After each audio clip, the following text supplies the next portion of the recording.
Crowds lined Harbor Drive today for the San Diego Veterans Day Parade. At least 15,000 people were expected, and organizers hope to build it into the largest on the West Coast. The parade honored Vietnam veterans this year as the nation enters 50-year anniversaries of that conflict.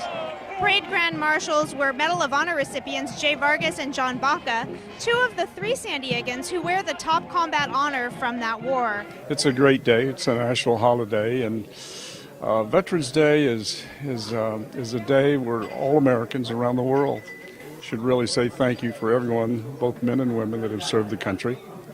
Vietnam vets sitting along the parade route said they appreciate the recognition, even though it comes much delayed.